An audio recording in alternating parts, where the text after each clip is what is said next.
Welcome to our channel. Today, we are diving into the world of air ducts. This video is made by students of Don Bosco Institute of Technology, Mumbai, under the guidance of Dr. Yogesh Padilla, sir. So, ever walked into a room and immediately felt refreshed? Or maybe you've been stuck in a stuffy office, wondering why it feels like you're breathing recycled air? That's where air ducts come into play. They might seem like an ordinary topic, but trust me, there's a lot more to them than meets the eye. Let's imagine this. You're in a bustling mall, browsing through your favorite stores. Ever wonder how that cool, fresh air flows seamlessly from one end to the other? That's the magic of air ducts at work. So, stick around as we embark on a journey to uncover the secrets of air duct systems. Let's dive in and discover the fascinating world of air ducts. What are the ducts? Air ducts are channels or passages utilized in heating, ventilation, and air conditioning HVAC systems to distribute and extract air. Air ducts are pathways or channels in HVAC systems. They deliver and remove air from indoor spaces. They distribute conditioned air, heated or cooled, throughout buildings. They play a crucial role in maintaining indoor air quality and temperature control. Evolution of ducts. The evolution of air ducts in home cooling. 1. Early innovations. Carrier air conditioning's 1902 device blew air over cold coils, marking the start of duct-based cooling. 2. Atomized sprayer. In 1906, atomized sprayers used water-filled ducts to cool via evaporation, pioneering duct-based air conditioning. 3. Freon revolution. Freon's introduction allowed air conditioners to efficiently cool and distribute air via ducts, albeit initially at high costs. 4. Post-WWII standardization. Post-WWII, air conditioning became standard, leading to duct systems' widespread adoption and eventual development into central air conditioning. Importance of air ducts. 1. Temperature regulation. Ducts distribute heated or cooled air throughout the home, ensuring consistent temperatures in every room. This is crucial for maintaining comfort, especially during extreme weather conditions. 2. Indoor air quality. Properly functioning ducts help circulate fresh air and remove indoor pollutants, such as dust, allergens, and volatile organic compounds, improving indoor air quality and promoting a healthier living environment. 3. Energy efficiency.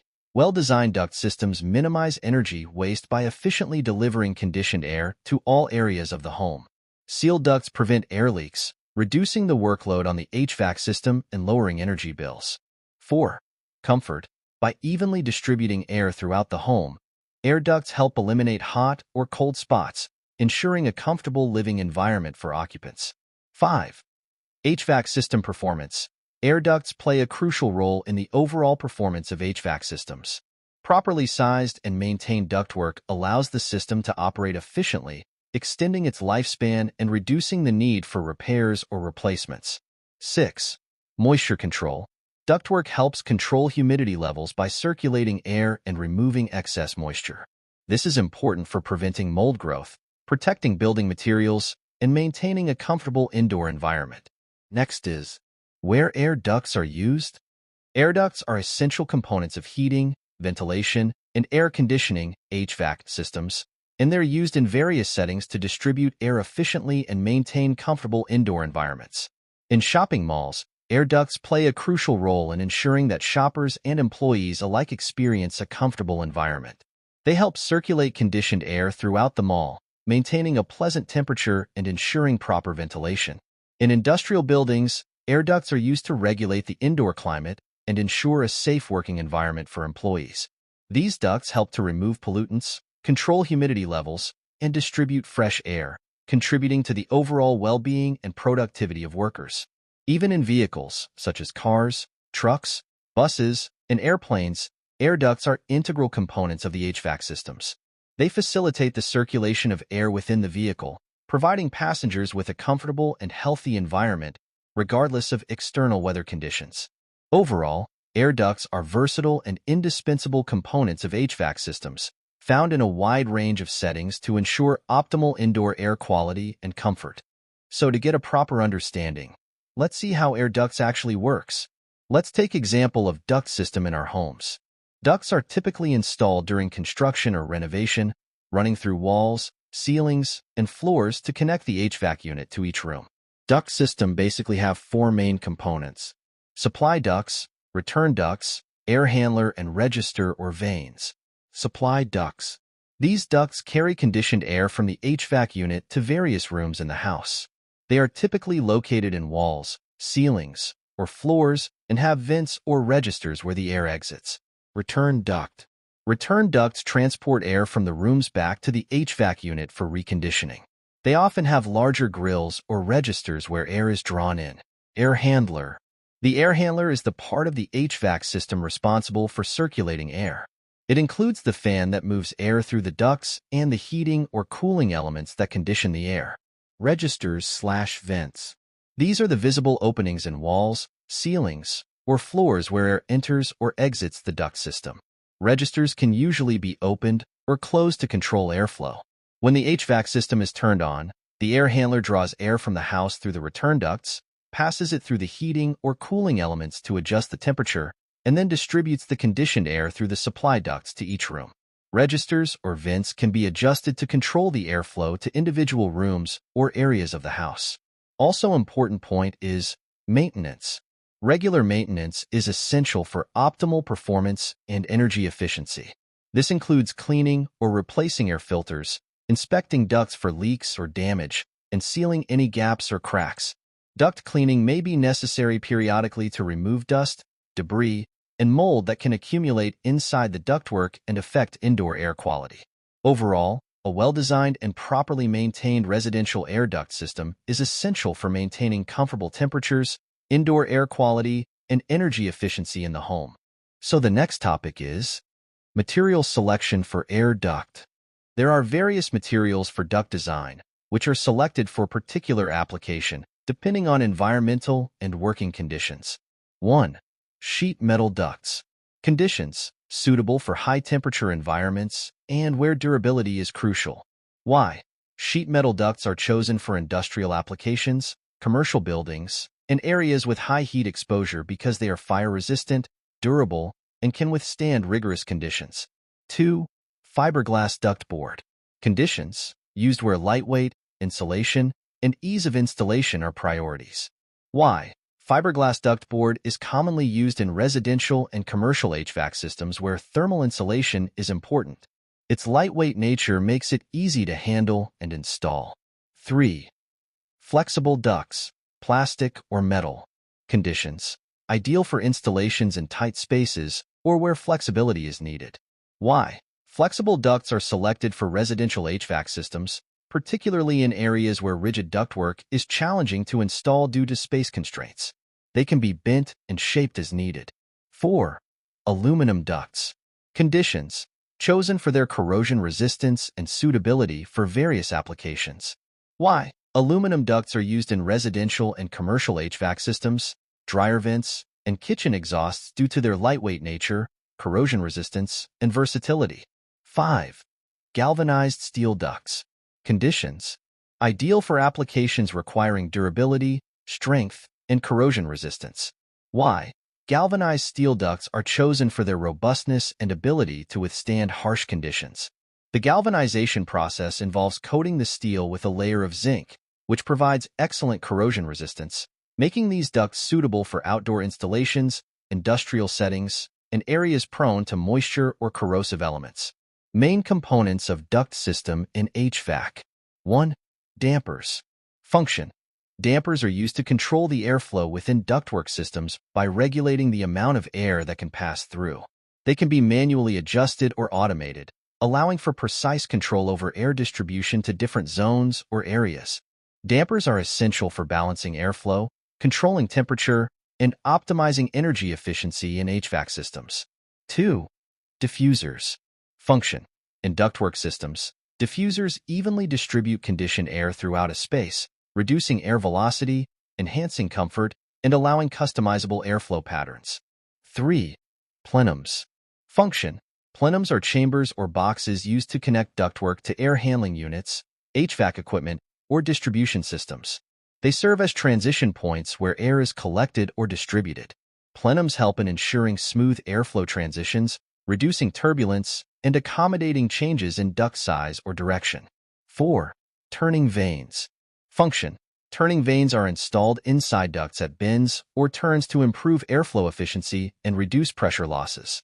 They redirect air smoothly around corners, preventing turbulence and enhancing the performance of the HVAC system.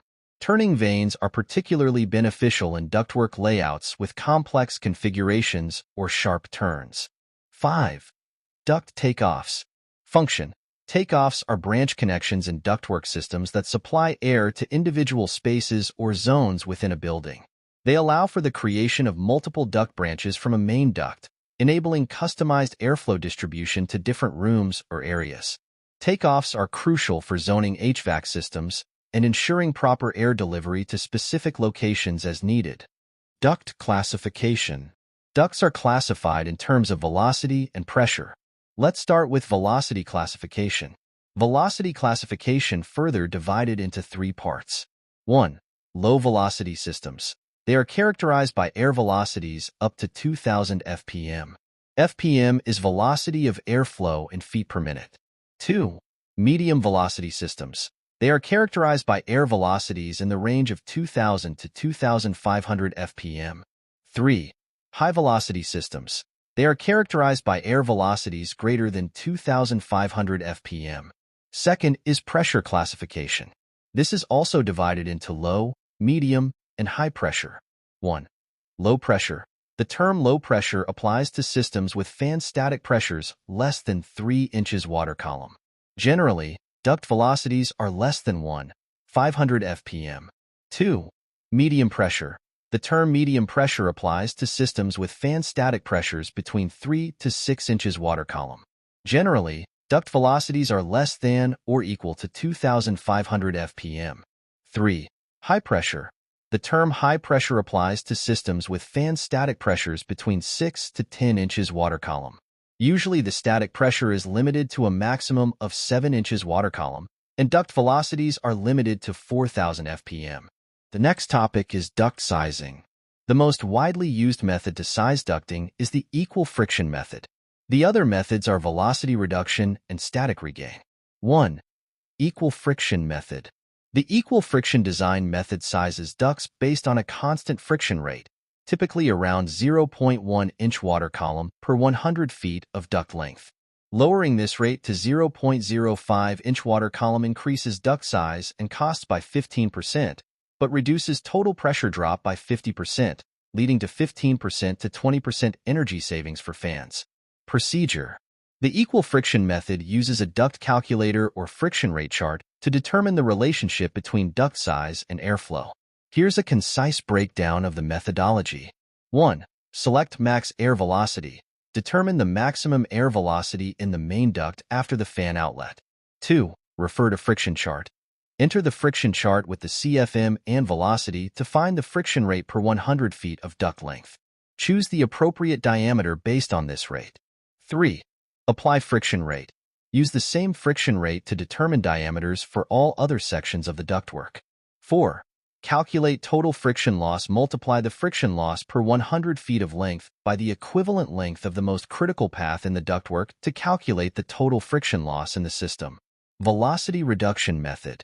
This method sizes the duct by varying the velocity in the main and branch ducts. The various steps involved are: A. Select suitable velocities in the main and branch ducts. The table indicates commonly used velocity limits. B. Find the diameters of the main and branch ducts from airflow rates and velocities. The velocity in duct can be expressed as equals Q by V, where A equals duct area, Q equals airflow rate, CFM, V equals airspeed, FPM. C. From the velocities and duct dimensions obtained in the previous step, find the frictional pressure drop for the main and branch ducts using the friction chart above. Next is static regain method. Static regain involves converting velocity pressure, VP, to static pressure, SP, in a duct system. Total pressure, TP, equals SP plus VP, TP equals SP plus VP. When VP is high due to small duct areas, SP must be low. SP drives airflow in ducts, while VP results from air movement. It's preferable to have high SP compared to total pressure developed by the fan. The static regain method of duct sizing is based on Bernoulli's equation, which states that when a reduction of velocities takes place, a conversion of velocity pressure into static pressure occurs. Duct velocities decrease systematically along the distribution layout. This conversion offsets friction losses in subsequent duct sections. Uniform static pressure near branches and diffusers minimizes system balancing needs, making the design efficient. Now the next topic is types of duct system. There are two types of ductwork systems: supply duct and return duct system. Supply duct system. The two most common supply duct systems are the extended plenum system and the radial system. Left diagram shows extended plenum system and right shows radial system. Extended plenum systems. In the extended plenum systems, a large main supply trunk of equal size is connected directly to the air handler. Smaller branch ducts and runouts are connected to the trunk. The arrangement provides airflows that are easily balanced and can be easily designed to be located inside the conditioned space of the building. The principal design limitation of the extended plenum is the maximum length of the main supply trunk of single size, which is usually limited to about 24 feet. When this length is exceeded, pressure tends to build up toward the end of the duct, resulting in too much airflow near the ends and insufficient airflow in branches closer to the air handler. Radial duct system. In a radial duct system, individual supply outlets connect directly to the air handler without trunk or branch ducts, maximizing airflow efficiency. This setup is common in attics, crawl spaces, or slab-on-grade installations. It can be used with different air handler configurations, such as upflow, downflow, or horizontal setups. While traditionally associated with a centrally located air handler, designs with parallel runouts can keep ducts within conditioned spaces, like above a drop ceiling. Second one is return duct system. Air conditioning systems not only supply air flow to rooms, but also extract air from them. If the return flow is obstructed, pressure can build up, leading to increased outside air intake and potential issues with heat, humidity, and contaminants. To maintain neutral air pressure, ductwork should include sufficient return ducts or grills. Return duct systems are categorized as central or distributed returns based on their design and layout. Distributed return. In a distributed return, each room has a return duct that provides a pathway for air to flow back to the air handler. The scheme ensures that the airflow is returned from all rooms, avoids too much positive pressurization, minimizes pressure imbalances, improves privacy, and is quiet. However, design and installation costs are generally higher than for a central return system, and higher friction losses can increase blower requirements. Other one is central return duct. In a central return duct system, return grills are positioned centrally on the common plenum near the air handler. Transfer grills or jumper ducts are necessary in each room to maintain proper airflow, especially when doors are closed. The central return duct should include at least 190-degree bend between the air handler and the grill, with a designed airspeed of 350 feet per minute (FPM) at the grill face.